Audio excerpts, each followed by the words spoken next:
Welcome, everybody, and happy Friday, and welcome to the Just Jump In live stream. Happy to have you in here. so, um, just checking out my mom's comment here. But before we get started, just give me a shout out that you can hear me. That would be helpful. Hello, Tim. Welcome to the chat. Gopher Girl, nice to have you in here. Making sure the riffraff stay in line, and welcome, Mom. And So the game is on hold until after the talk. I can't believe I've graduated to that, or the Rangers are doing terribly, so you're willing to hold on.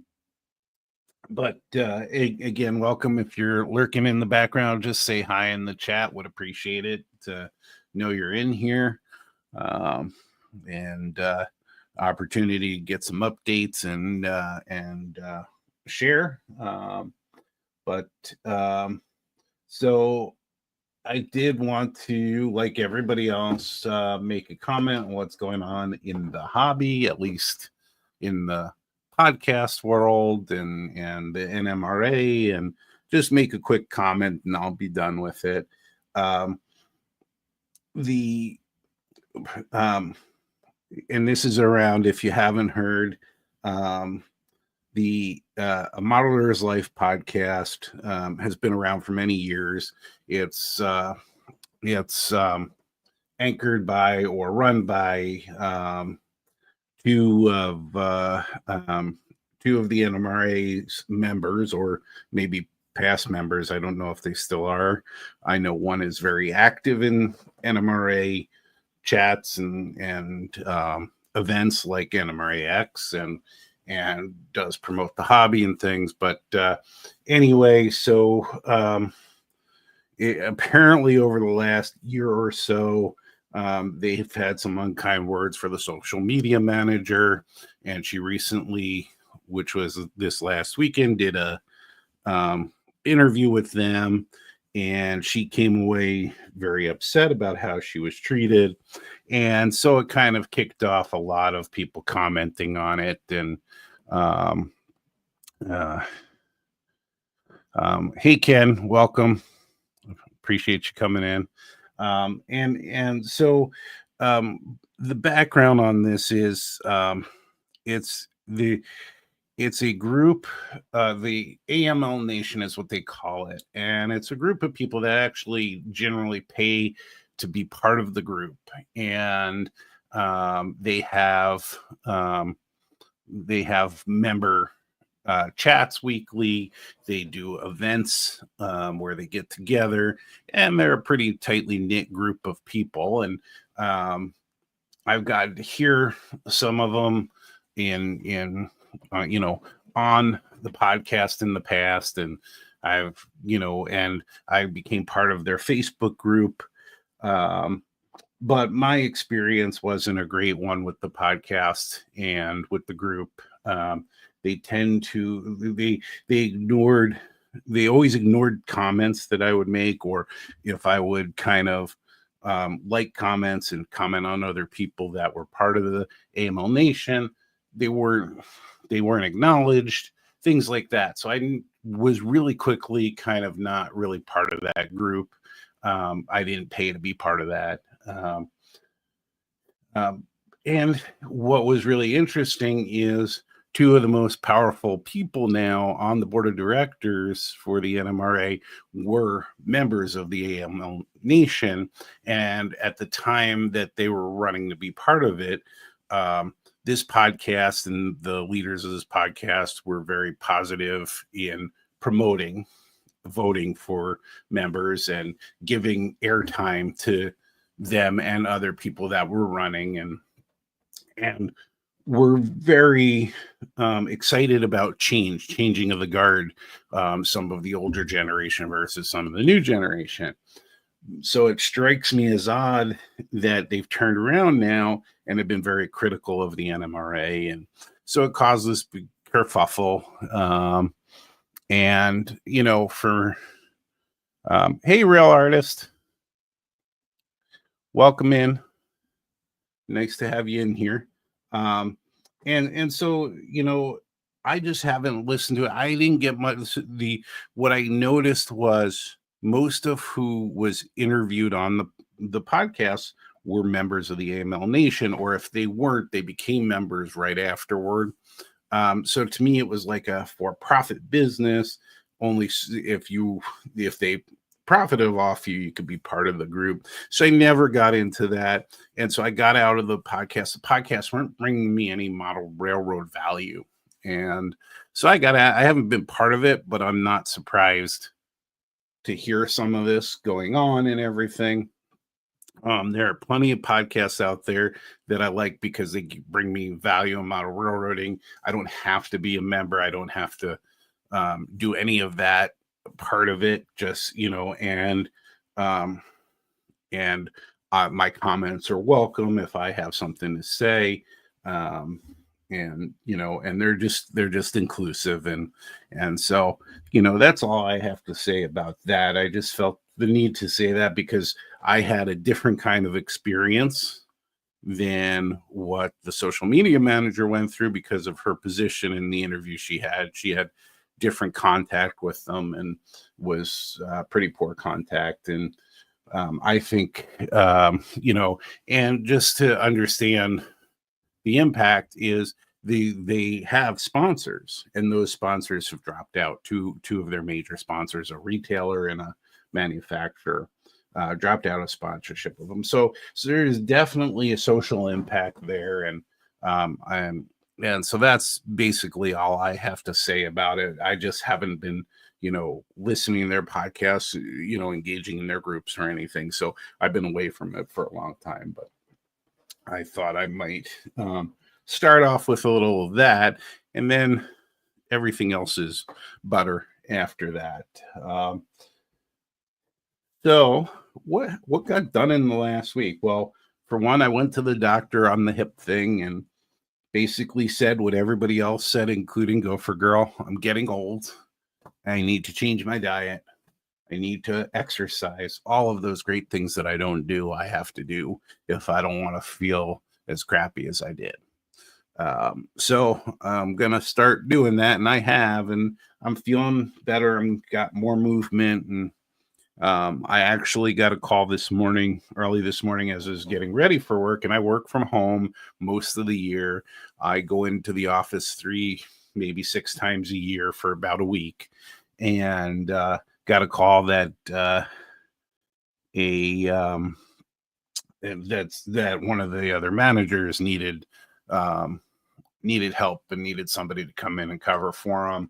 So I went in to do that. It got me out of the house as we are preparing for this so-called snowstorm that's coming through, where we keep getting updates where get chances of snow are getting smaller and smaller and all of that. So that was good. I got out. I was able to move around, walk around the building. The building's a 5-building complex that you can walk through. You don't have to walk outside. So lunchtime, I did a walk and I feel pretty good. So all good on that front, I think. The next hurdle is just doing all the things that I'm supposed to do that I just don't do. That's going to be a change for me. So I finished the flat car, and we'll take a look at that tonight. And I went to work a lot on the dollhouse miniature train table. So I'll see if I can get you a picture of that as well. But let's go ahead and start with the flat car.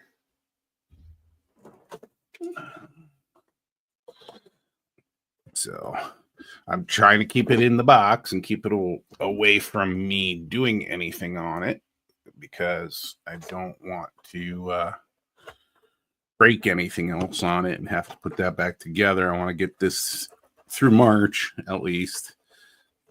And see, I even taped it so to prevent me from these problems, and cut up some foam that I had, put this in. Okay, so and I'll see if I can get a different angle here potentially. But really, the big addition, other than fixing the see, and here you go. I've got something to fix already. Another one of these stirrups. They're just killing me. But I've flat coated it after I've finished the decaling. The decals I bought all basically used decals at this point because they were just some highlights, and so I put some of the safety striping on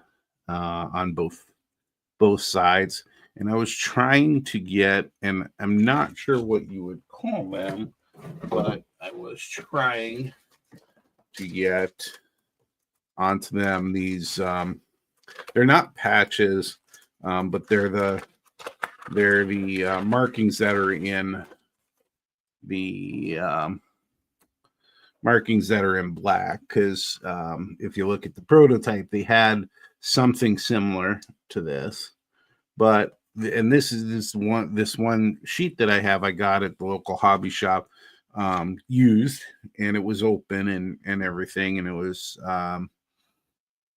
because I was trying to be cheap. This was $2 for this sheet, and I've been through quite a few of them, and all of them, as soon as I take them out of the water, they just break into little lines, like they just crumble. So that's definitely not the way to go. So I didn't continue with those. And then the safety striping were also open decals, but those work. So I got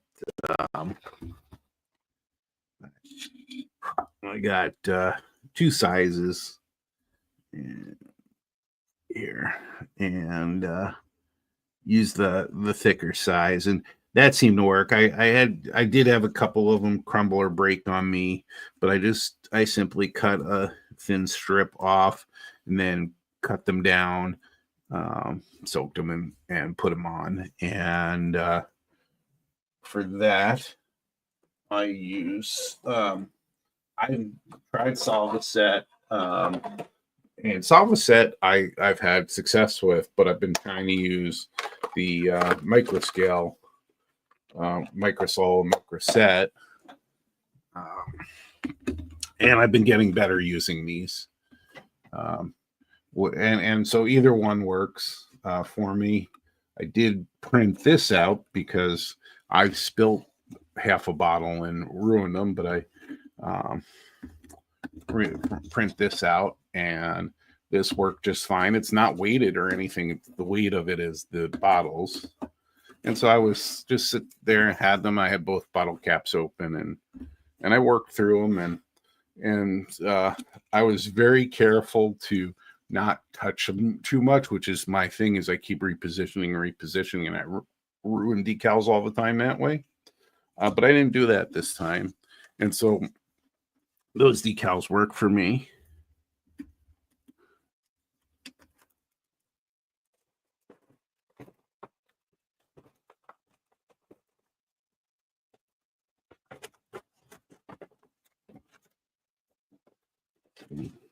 So, Rail Artist, is West Virginia not covered well with the NMRA? And curious if you use the new program for the plus 65 to get reimbursement. Because what they did for 2025 is they actually upped the amount, so it doesn't just cover your dues now. It covers, I think it's up to $110 or $113, something like, I think it was $113. So it covers any expenses you have in the NMRA. So if you're like attending in I always got to remember that piece is on there. That's going to kill me too.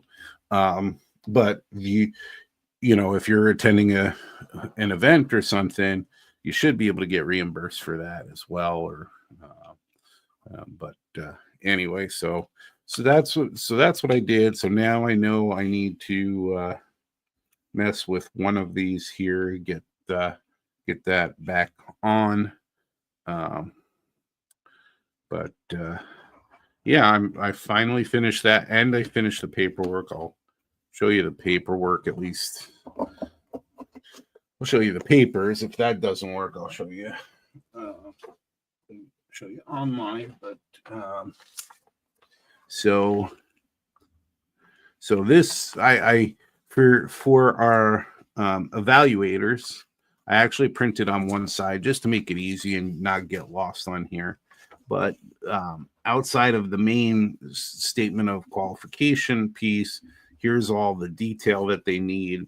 I went through and told them why I was doing this, told them the commercial parts, the raw materials, and then I went through and started, and explained how I built this and showed the steps that I used through pictures.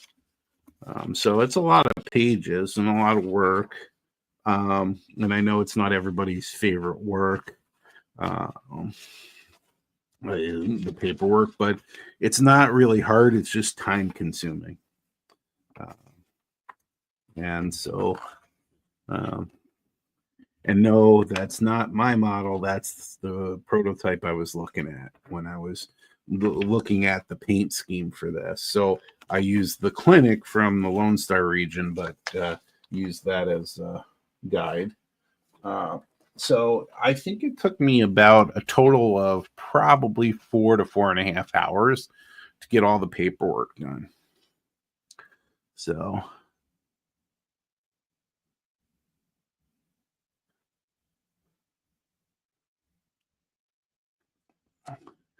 yep, Mom. So yeah, I've so you think I should put it upside down like that, and just make sure that that's covered, and maybe some more foam in here to make sure it moves less. That's a good idea. I have plenty of foam. So definitely be able to do that. So thank you for that tip.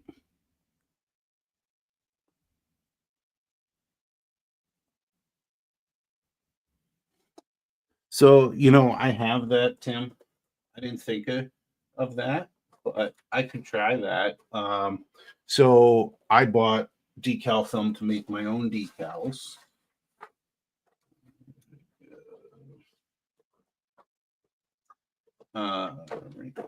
Made it disappear from right in front of me.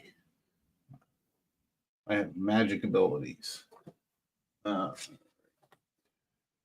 So I have the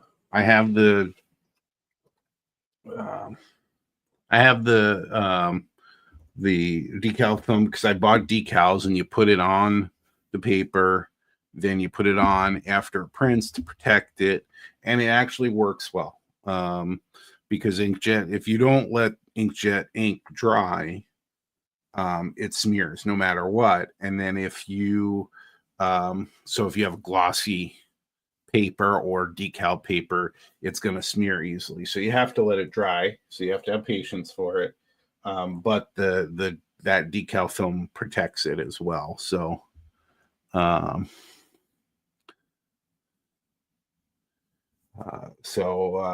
I agree with that.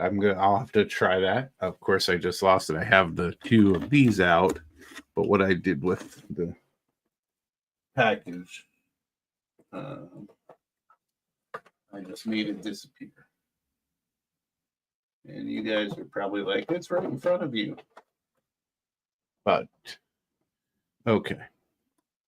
So there you go. So I worked on that. So that's generally done, of course, except for repairs. Hopefully I don't break something else while I'm repairing the stirrup. And then I've got to leave it alone till March. That's going to be the key. All right. Okay, my brain hurts because I just lost something that's probably right in front of me. So the next thing I worked on, and again, I'm going to try and lift this up and see if that's high enough. So here is the train table.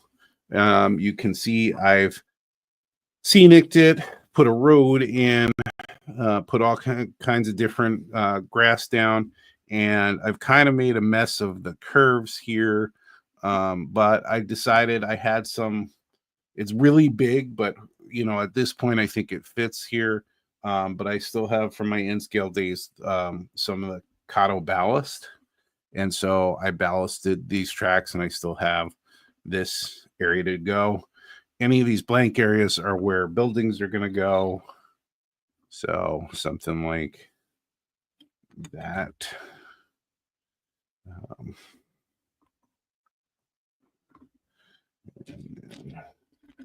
then, I'll have houses over here.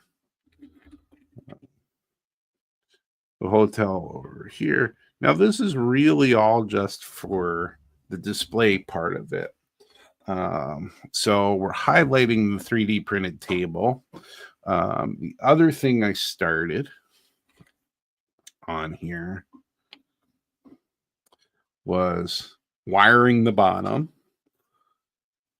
So I used, to keep these wires together, the main wires, I used my good old drill and spun them. And then I used canopy glue to glue over there. And I'll use canopy glue on this side. And then I'll have 2 wires that are already cut, a red and a black. And probably people won't really see this. And we all put skirting on ours anyway, but have it come from the controller out to the main bus line. And then I expect to do some kind of feeder underneath, and that'll be some fine work that I'll need to glue. And it's really all just display. And so as part of that, I thought I would bring along a couple of the tables in case people really wanted them from my mother's booth. So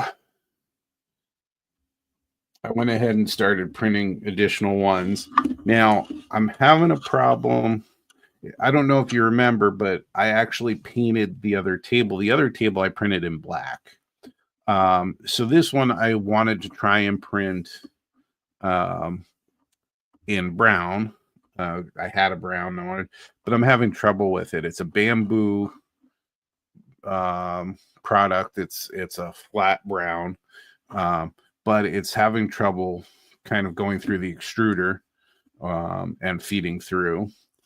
And so I ended up with gray. I had some gray in there to finish these out. This one probably is the better of the two. I'm noticing a little bit, and you may be able to, I don't know if you can see it there, but this edge is a little bit bent. And then I printed 2 others, and I stopped the print because I had the same problem as this one with it coming. There's a little bit of shrinkage when the plastic cools, and it actually pulls up off of the plate. Now I have a new plate, and it's a flat plate, and it sticks well. So I'm not sure why these came up. I'll use the trick you're supposed to use. I'll add some of the stick glue to it, to the plate, to see if I can make sure those corners are good. So I thought I'd maybe print like 5 of them and bring them along if people actually wanted them. So that's what I did this week. And I'm wanting to really push myself to move back into finishing the cab car now that I'm done with the flat car, and also look at other cars that I could produce for, because you need the 4 different types of cars. And I could produce and should continue to produce those passenger cars, because that's what's mainly on there, but I need some other things. Railroad Picture Archives has been doing well as far as being able to display stuff. I haven't been having the problems. And so I was looking at some things. So I wanted to um, share some of those that I was kind of looking at. Let's see here if we can. So I was thinking of doing a flat car. Let's try that. And I don't know why we're seeing ads, but there are ads on there, so apologize for the ads being on there. And yeah, let's not show ads like that. But here's a flat car with a crane on it. That's New Jersey Transit. So I found not a flat car, a gondola. I found a gondola that was similar to the flat car that I was thinking of doing. I can't really find it. I'm finding more of these very low flat cars. So I'm finding more of these low flat cars. So that's probably what I'm going to model. And so the big challenge will be now will be, okay, I built the one with instructions. How do I turn that around and modify it for this? Now,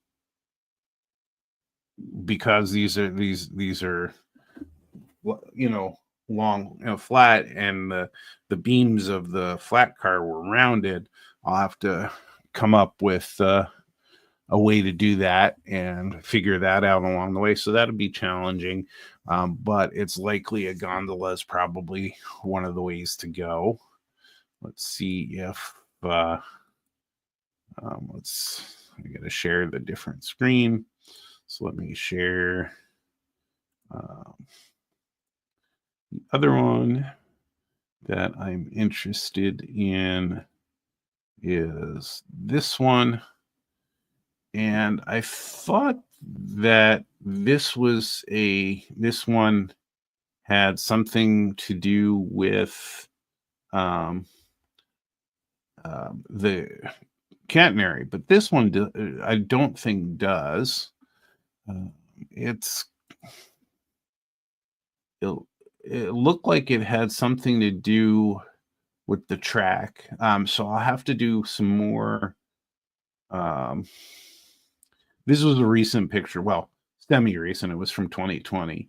But I'll have to do some more figuring. It looks like it's the same type of setup as the catenary maintenance vehicles. And I thought New Jersey Transit had one. Maybe this is the one they have, and it's not. For that, Amtrak has one. And so I thought this might be a good motive power vehicle, because I saw this driving on, there's a video on YouTube of one of these type of cars driving around on their own.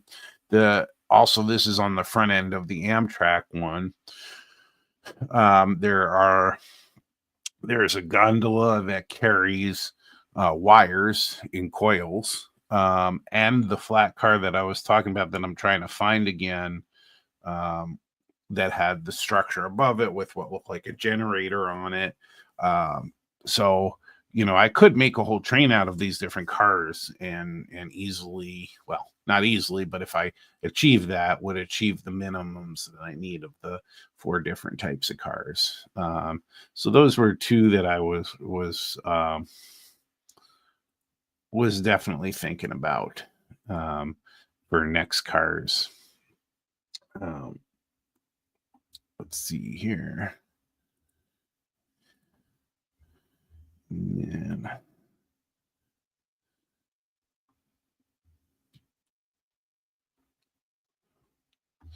So the other thing that I wanted to show that I just thought was interesting, and I don't know, maybe nobody thinks this is interesting, but when you're doing that research and you go down that rabbit hole, I found this piece, which is this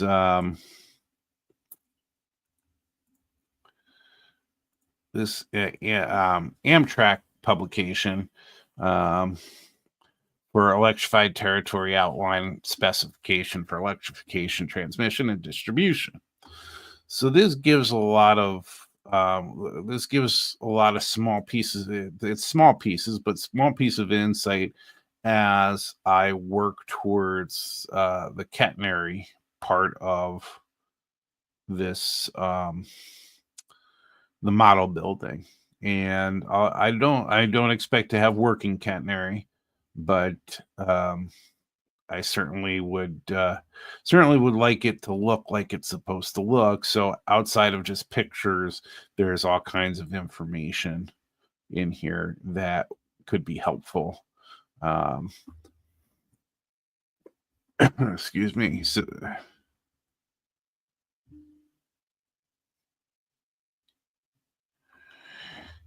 hey Jerry, welcome to the chat. Nice to have you in here.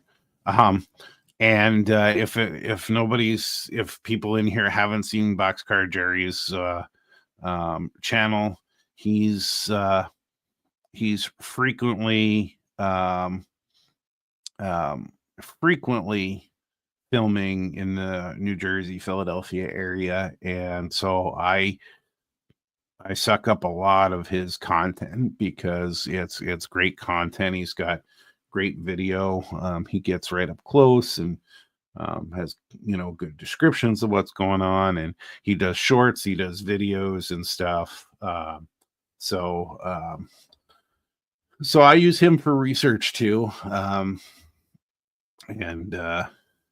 And yes, Jerry. So I'm doing New Jersey Transit because I grew up in using New Brunswick Station. So my idea is to have that be the centerpiece, and try to do from Trenton to New York Penn Station. And what I'm trying to do is I'm trying to do it for all of the AP certificates that I can. Your cars, your motive power, your prototype, your scenery, electrical, all of that stuff. The hope is that I achieve that by doing New Jersey Transit's Northeast Quarter layout. I've done 2 mock-ups of the station, I guess. Well, the second one I would hope was I hope is more than a mock-up. I did recently try to use some 3D printing to my advantage in design, and I was designing a tunnel to get into New York Penn Station. So this is I was trying to get the curve right on it and everything, and so I 3D printed this. But I'm hoping to use modules, and so I'm expecting this. Even if I don't go, lower on the module and I do a straight kind of tunnel, we'll see the givens and druthers of that. I still want to do a tunnel, and I was thinking about, cutting, however big I make the tunnel pieces, cutting some windows essentially so you can see the cars going through, because you're not going to see much of this. But I was working on this, and this came out pretty good. Right now, I'm getting there. But I'm doing the first car I'm doing is the cab car. This is a Walthers Horizon for Amtrak cars that I modified with the center door, modified the light for lighting. So I've got a decoder to go in there for the lighting, and everything is for the cab car. And then I basically tore out everything that was on the few pieces that were on here. And then I used an article from Railroad Modeler Craftsman of a guy named Frank Cicero, who did this, and I followed his instructions to put this together. And I am trying some 3D parts. Um, all of this is styrene except for the bell was something I purchased. And the trucks came with the car. Everything else I put together. There's this is a 3D printed. The sander's a 3D printed part. And I recently did a mock-up or a print of this. This is the cow catcher is not 3D printed on here. It's all styrene. But I put together that part and 3D printed that. So that's what I'm doing. So I'm working towards in March. I'm out.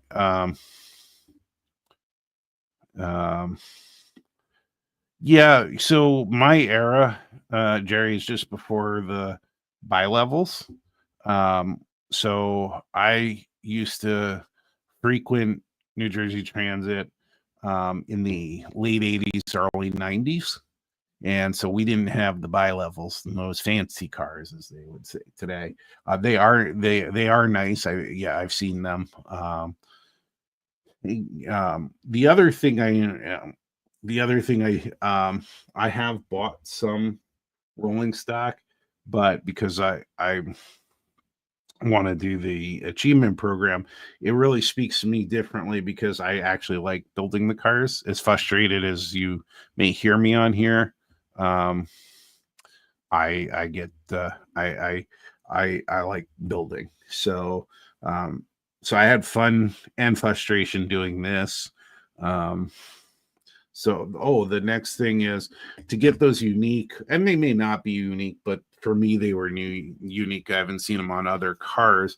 I'm trying to get, I don't know if I'll be able to design the seating, but you have the seating that flips, and so that they don't have to turn the car. So I was just testing this from another person.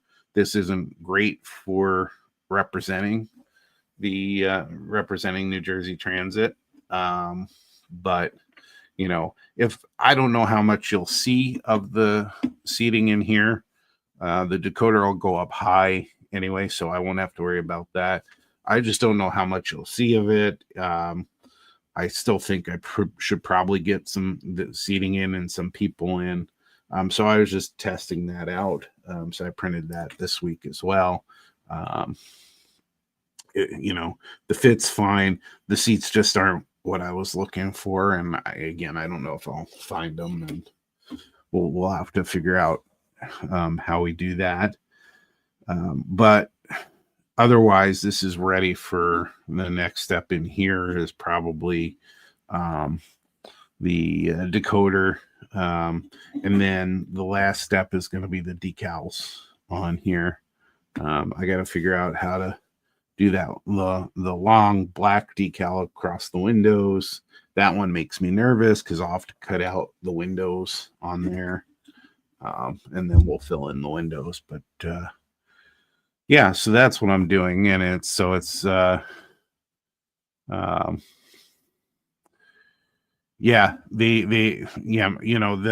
the detail on the Walters cars were pretty slim. There's a part in here that actually was the instruction in the article is to take that part, but there was just a couple pieces in here to make it look like you had some electricity and some other utilities underneath. But the other thing that with the 3D printing, so I was saying I got this box printed, I got the sander, I got the cow catcher. This is a pretty simple part to print here. I was able finally to print the small air reservoir for the other cars. And those are all my design. The rest of it's styrene. So that's what I'm doing. For the car requirements, I'll eventually do the other cars as regular passenger cars, and have those done, and that will fill out the 8. But the other cars I'm looking at other, really it's going to be maintenance away cars. Now, there is some freight that does go onto the Northeast Corridor. And so I certainly can look for any of those and kind of go after a prototype of some small line that's an offshoot and deliver some cars off of the Northeast Corridor. I'll I'll be looking for your videos, Jerry, to see if you have any of some of the freight off of the Northeast Corridor line to do that, and that should fill out the cars. But the motive power, yes, there's the engine, but I think it would be neat to be able to put together a catenary maintenance vehicle that has, that flat car with the generator on it and has the the wire coils on it, and then the motive power of that be the catenary maintenance vehicle. And let me see if there's a way to find that. Let me see.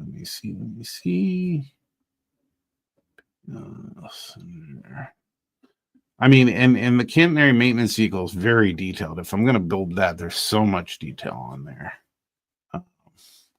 But I'm just that daring, I guess, or stupid. I don't know. Let me see if I can find it on Railroad Picture Archives.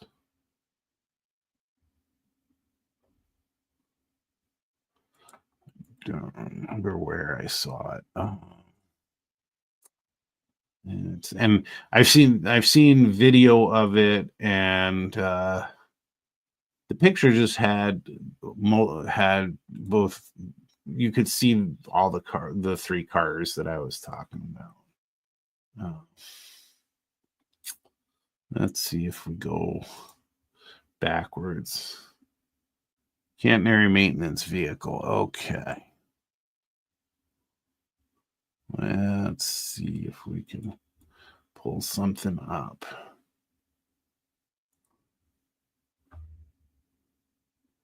Oh, these ads are killing me here.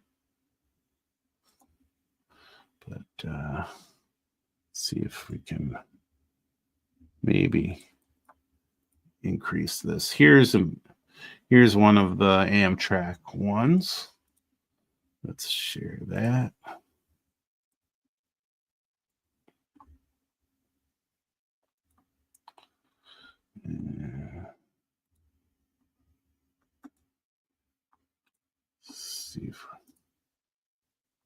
All right. So here's an example of the maintenance vehicle. To me, I would just yeah,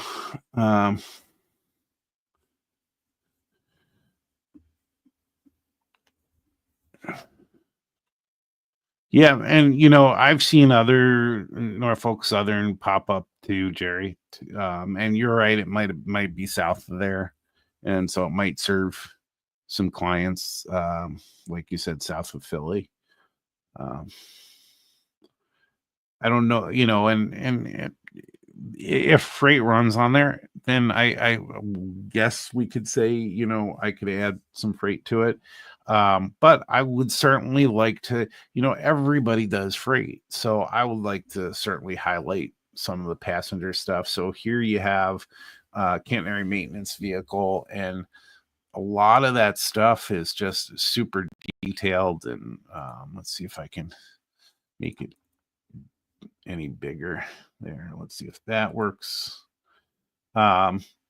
There's obviously an arm here that's going to go up and work on stuff, and some piping and other equipment. I've seen other catenary maintenance vehicles that have sort of half of this cut down and lots of equipment on top.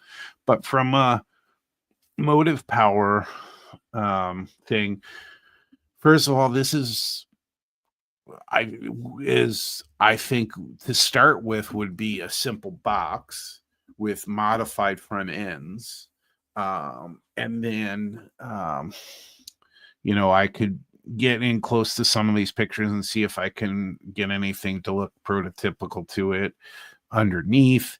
There I did and then, on the inside there'll be plenty of room then, because you can't see anything in there. So, you could figure out how to put the engine in. And those are all things I'll have to figure out as I go, as I've never built a car before like that. Excuse me. There is also, I found a company that makes the cars, and I swear I had, I shouldn't swear, but I saved it somewhere, and of course now that we're talking about it, I don't have it in front of me anywhere.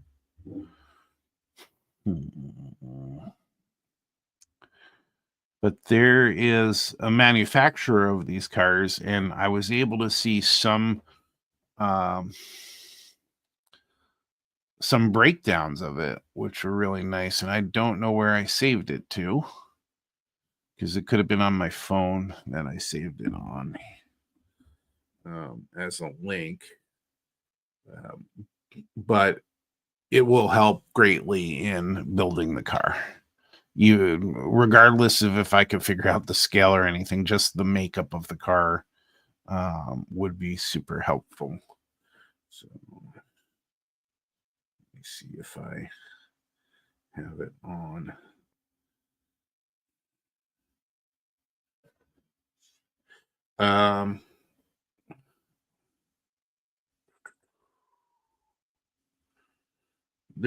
I have a lot. I've got to save them all in one place, but I have a lot of stuff that I saved on my phone.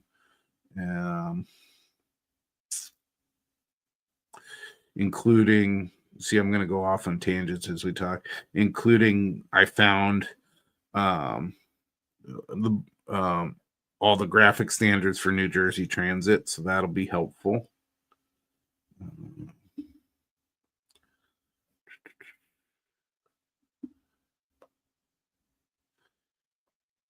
Oh my goodness, with their pictures. Let's see what this one is.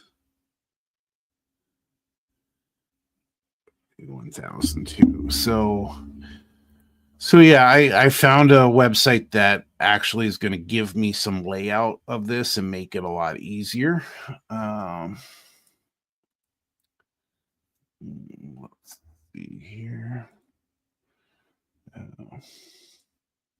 Gonna have to zoom out here.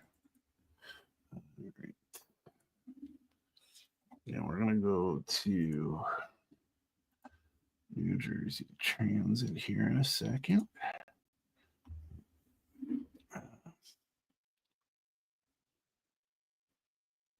So I'm gonna look at their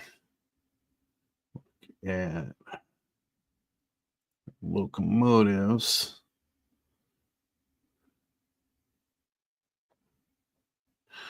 They have an X Twin Cities rapid transit car. That's not what I'm looking for, but I just thought that was neat. Let's see if we can find it.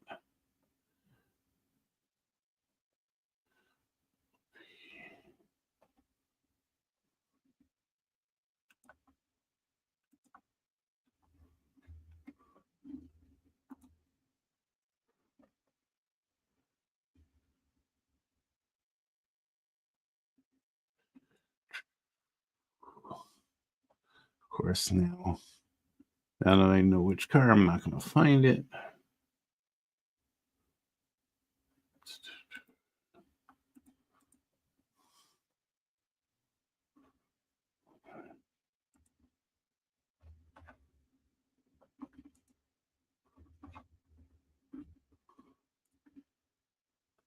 Let's see. Canterbury. Oh, there it is. Let's see. If we can get a good shot of that, maybe. Here's a decent shot.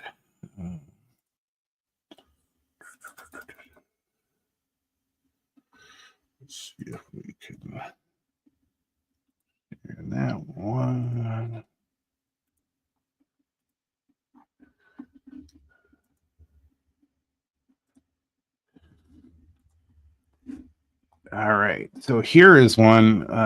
This is a cannery maintenance vehicle from New Jersey Transit. So same body essentially as the other vehicle. Like I said, I think that one has more to do with track. Um, Simple paint scheme, simple from a merit perspective. Maybe this is a simpler car except for the detail on top, but you can see there's kind of different detail. This is the other end from the Amtrak one that we looked at. So the pantograph arm is on the front here um, of this one. The window is different than the other one I showed you here with the separated windows and everything, but I think that this is doable from a maybe I'm getting ahead of myself, but I think it's doable from a motive power standpoint to be able to put an engine in that thing with nothing else inside it.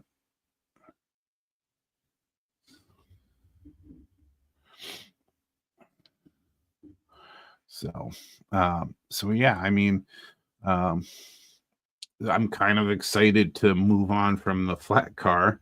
And it's not to say I won't come back to the flat car, maybe use it to make, and use those directions to make the gondolas. Um, at least guidance, but just looking at all these projects, and this doesn't include all the other projects from the building the track, building a bridge that is as a structure that I'll need with the train station and getting that done. And of course, I've only worked on the New Brunswick station. I haven't done anything with Penn Station or Trenton, but my expectation is to just from space and things like that, that maybe I end up with 3 stations. Um, you know, and any one of them I could build out as a prototype scene. One of the suggestions from the chat at one point was building out the entrance to the tunnels as a prototype scene, which would be pretty neat. Um, you know, but the hope is that I build up, especially New Brunswick Station. That's the one I really want to focus on. If I could get that right and the scenery right, that should qualify as prototype. So you have all that. You have to build up the platforms. Those platforms will be a lot shorter than the prototype because there's just no room to do them. Um, I was very lucky. It's on the National Register of Historic Places. So I have all the paperwork from the 80s when it went on to there. And it gave me so many measurements and things and details that I just have to do it. If I do it, it'll come out great. So, um, so yeah, I mean, that's what I'm wanting to move on and work on. So again, the the next focus is going to be trying to finish out this car and building other cars, um, and picking them out. And I want to get better at simultaneously working on the station and things like that. But those um, I've just kind of psyched myself out of that station a little. It was a bit of a big project to scratch build that with only scratch building a couple of small buildings before, and the details are so intricate. Now, I will try to do some of the detailing with the 3D printer and design. As most of you probably know, and I've talked about it incessantly, I've gotten comfortable with Onshape, which is an online tool that you can use for free with pretty much fully featured. Although all of your projects are public, so people can take them and modify them, you don't have control over that. You know, you know, hopefully, hopefully they don't sell them and make money off of it if I could make the money off of it. But I don't think any of my designs would do so. Um, but I continue to work through those and work through design. So yeah, that's what that's what I'm working on, and that's what I'm working towards. Um, I am.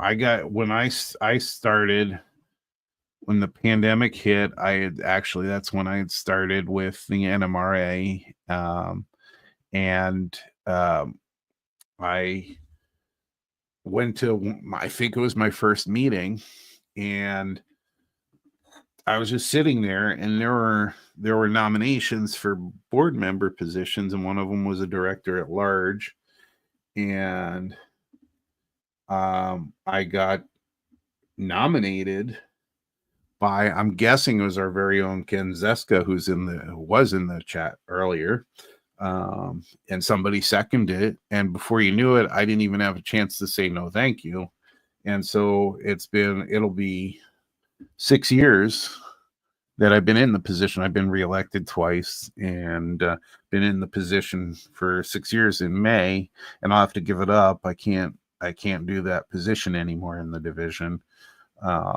So I might just I might not. I don't know what'll be next for me, but I'm thankful that I didn't say no to it, and so Jerry, Twin Cities division in Minnesota, I moved out here because of Gopher Girl in the chat there. Her family's from South Dakota, and so we moved out to Minnesota to be closer to her family. My family, most of my family's in New Jersey, and I don't have a big family, and my brother's in Colorado.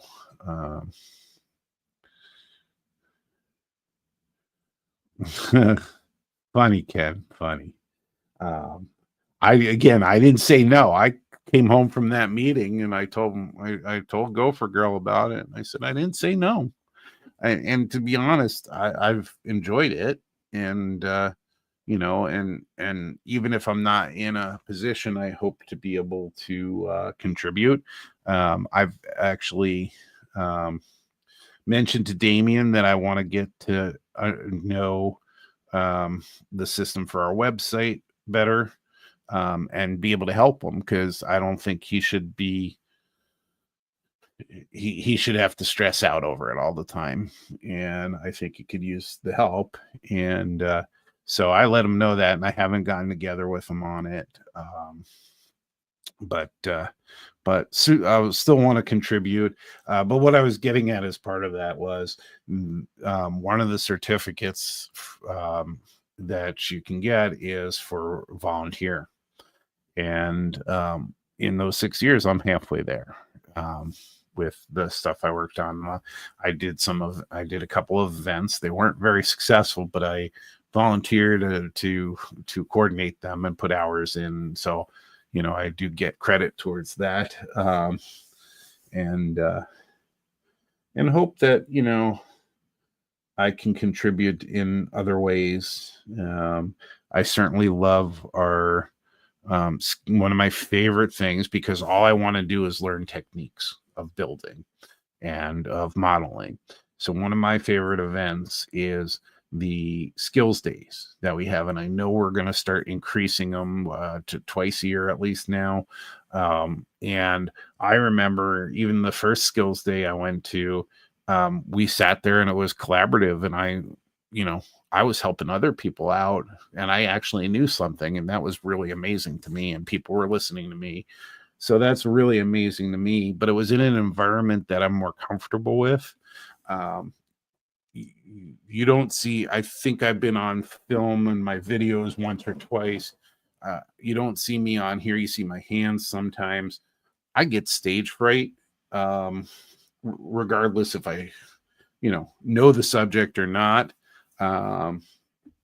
The Twin Cities guys got me to do a clinic, another one, Ken, that I was militarily volunteered for.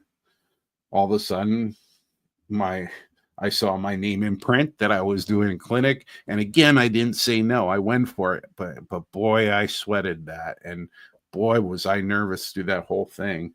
When I was showing some of my modeling. And but I get that stage fright, and I don't love that feeling. And I would love to have the personality to run my own entertainment network and everything, be better than doing what I'm doing professionally now. But I don't think I'll get the subscribers ever for that. I don't have a magnetic personality. The only one I think I've been able to attract is Gopher Girl, and I'm sure my mom will say she loves me and all that. But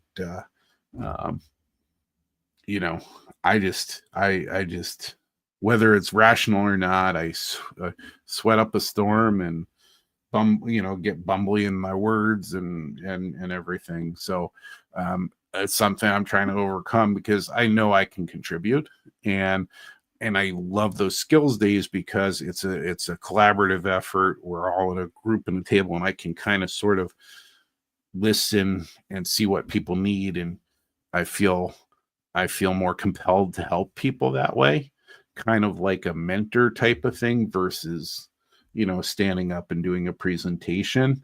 And I know that on that first one that I helped 2 people, and so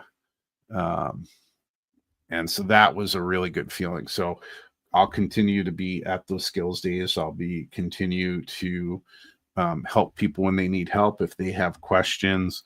I know when we've talked about the AP program,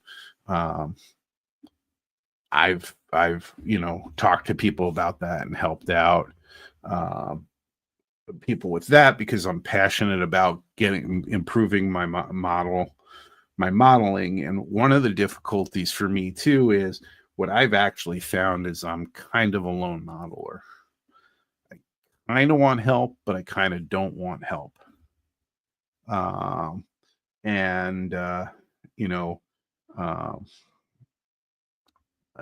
if I have a question that I'd like answered or something, that's the kind of help I'd like, but I don't necessarily want help. People help other people build their layouts and in their basement empires and things like that when the jobs and projects get too big. I'm the kind of person, I'd rather you guide me on how to do it, and then I'll try to do it, and that sort of thing.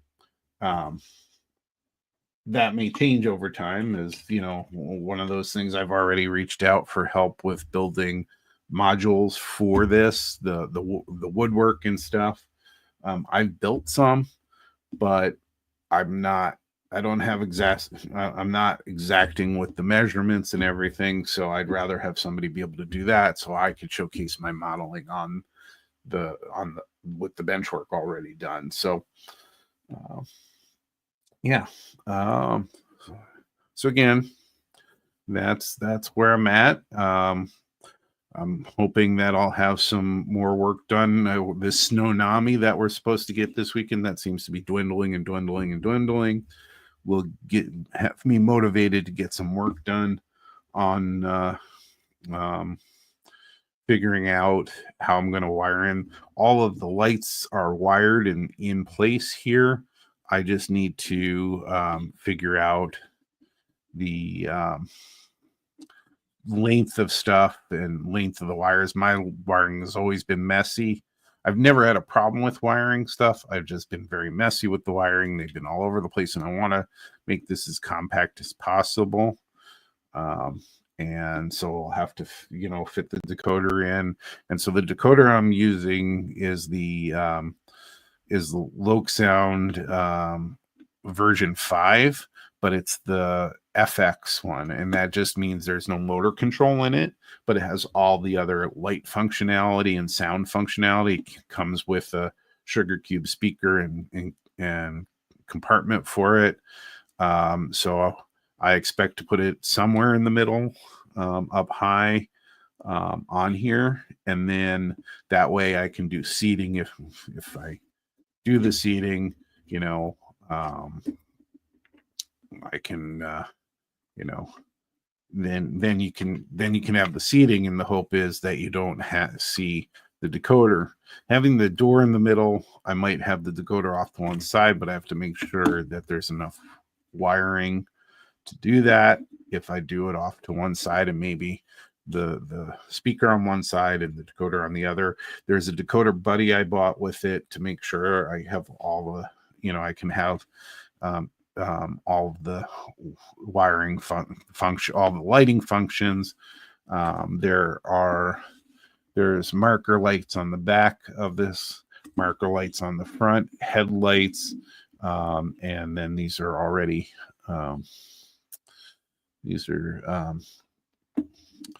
taped off because I have to fix some of that in where the styrene was breaking, but those are the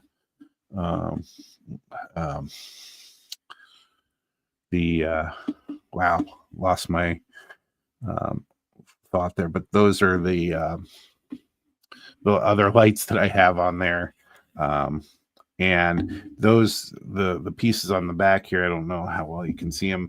I actually needed to encase them because these are, the round light is in a rectangular case on this car. So I did those with 3D printing as well. I designed those and put those in.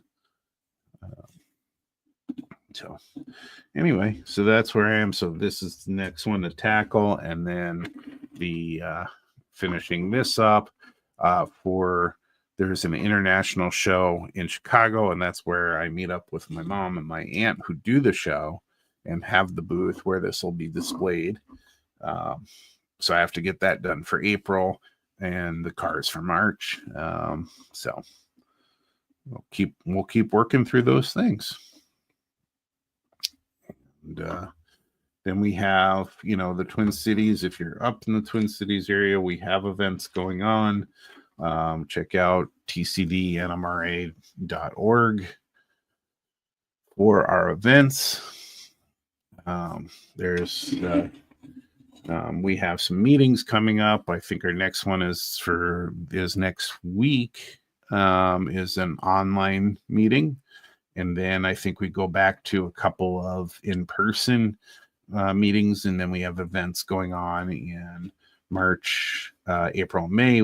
We have the Modelers Retreat in March. April, we have an Operators Retreat here in February as well, I believe, or that's I think it's that. Let's just go take a quick look. Let's take a look at our events coming up, and I'll stop talking about it because I'll screw it up.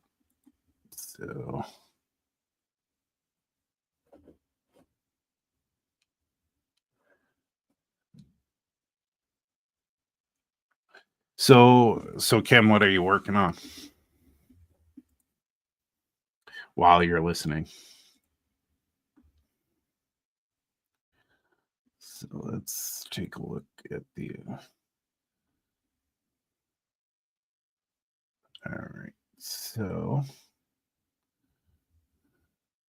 all right, so in February here we have our member meeting. YouTube and Facebook, you can join in. We have NMRA has a policy that non-members can attend meetings and events 3 times, meetings before you become a member. So if you haven't been to one of our meetings or an NMRA meeting, I encourage you to check us out. Then in March, again, we have an in-person meeting. And then here is our Modelers Retreat is what's coming March 14th and 15th.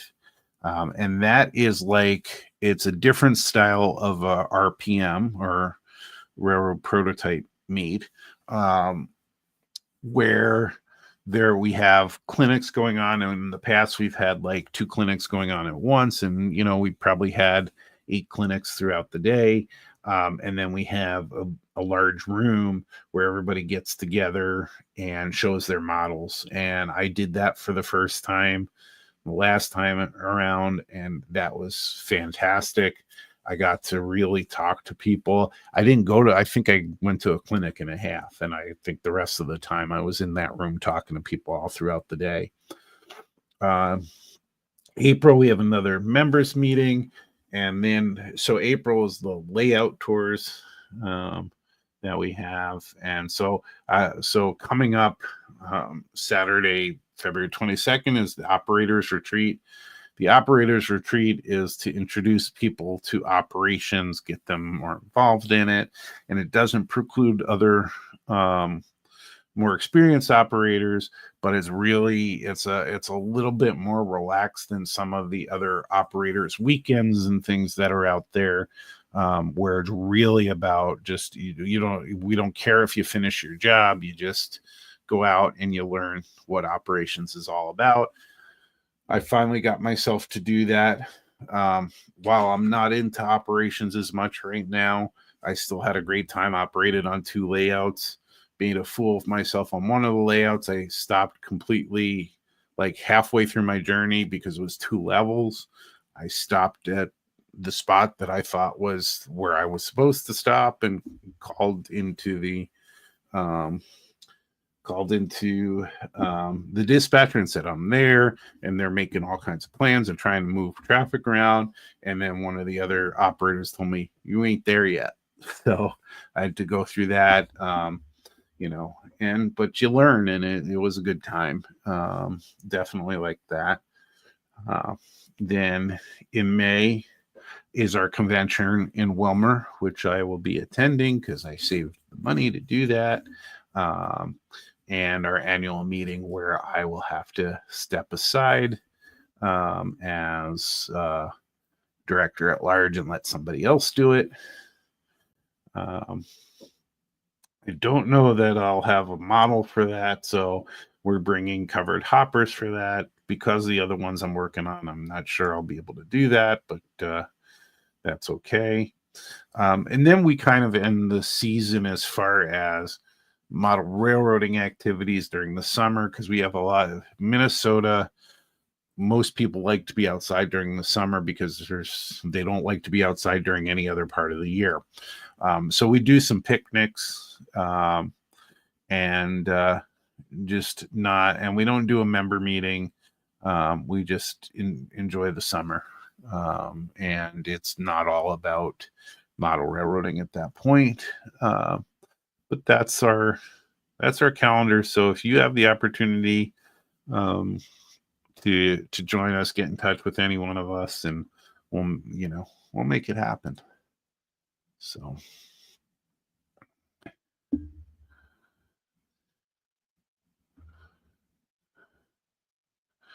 did I get a newsletter this week? I'll bet I did. I haven't had problems getting the newsletters. I've had problems seeing stuff in my email just because my email is filled with crap, mostly stuff that Gopher Girl signed me up for.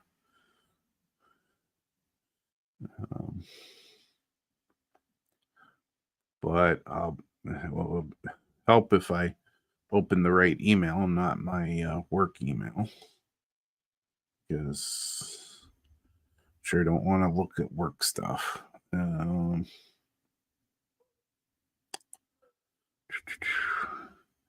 Yeah, Ken, I got it yesterday. TCD February 2025 newsletter update. So, yeah, I got it. So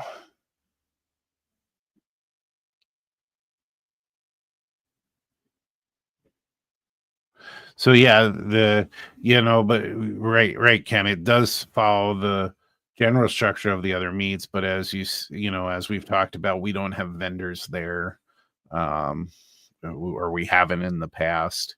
The actual first modelers meet was during the pandemic, which was really neat because they pulled it off at the time I was just a new member, and so I wasn't in the planning part of it, but it got pulled off. It was great. It was 2 days of clinics, and we had even famous people like Michael Gross, who is everybody's favorite dad from Family Ties back in the day, as a model railroader.